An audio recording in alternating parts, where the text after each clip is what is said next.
I'm going to do 3 examples in this video. They are all about underdamped oscillations. As this example here maybe already portends, we're looking at some expressions that are a little bit mathematical looking, and I'm not expecting you to know that for this class. The main type of question that we have for this topic is based on an understanding of the different types of damped oscillations, and the examples we're looking at are meant to describe those, so it's more descriptive than it is mathematical. But this says math example and asks us what is x of t is equal to a e to the minus beta t times sine of omega t minus phi. And it turns out that is the correct form for the function. X is a function of time of an underdamped oscillation.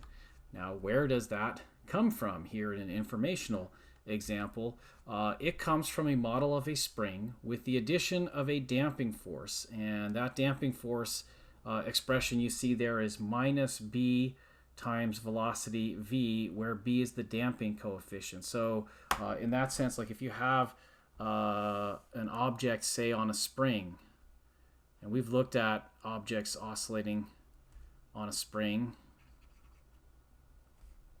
and when we did this before, we said let's ignore all friction forces. And it turns out we're still saying that because this drag force we're introducing isn't really a friction force. It turns out it's more appropriately a model for possibly air drag, but there are other kinds of drag forces that could also be modeled with that. But the idea is that if at some moment the object or the mass that has a mass m in the mass spring system has a velocity, say, to the right, then there would be a drag force applied to it in the opposite direction, and the magnitude would be to take that speed and multiply it by the damping coefficient b. And so that's what this formula is saying. So that's the thing we're introducing when we look at damped oscillations, and as long as b is not too large a number, will remain within the regime where it is underdamped oscillations that's described by this complicated function here. And so Newton's second law can be used to analyze that, and together with the kind of mass spring analysis we did earlier in this chapter, we now also have this minus bv term in here that comes from this damping force. And then this is a differential equation, and it's not really that easy to solve. I'm glad I'm not doing it right now. But this function we're looking at here is the result that comes out provided that the damping is not too large. It states here there's actually some more math involved with like how this solution relates to the parameters that are actually in the equation that comes out of Newton's second law, because there's b, the damping coefficient, but up here there's beta, and it turns out beta is equal to b over 2m. There's an omega naught that is defined to be square root of k over m. That's what the frequency of this system would be if there were no damping. But then there's a slightly modified angular frequency that's actually corresponding to the omega value that's in this solution, and it's modified to be omega naught squared minus this beta squared. And provided that the damping is not too large, that means that frequency will still be very close to what the oscillation frequency would have been in the absence of damping.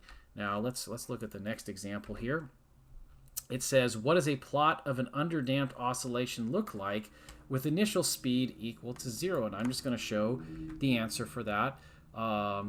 And I had to make a choice here. Like, the reason I say with initial speed equal to 0 is because that's how I constructed this graph. If I had done it differently, maybe if I'd said with initial position equal to 0, it would have started down here, oscillated up, and then oscillated back and forth. But over time, you can see the amplitude is decreasing. And this, if you ask like what would this describe? Well, one possibility is if I took a real mass on a real spring and hung it up from a stand, and then I pulled on that spring slightly and started it oscillating, and then I looked at it over time and saw what was happening, it might look like this. It's basically oscillating just like any mass on a spring would do, but over time the amplitude is decreasing. This might also describe, say, if a car that has really bad shocks hits a bump in the road, with good shocks, the car should return to its equilibrium as quickly and comfortably for the passengers as possible. But if the shocks are not very good, what we know will happen is the car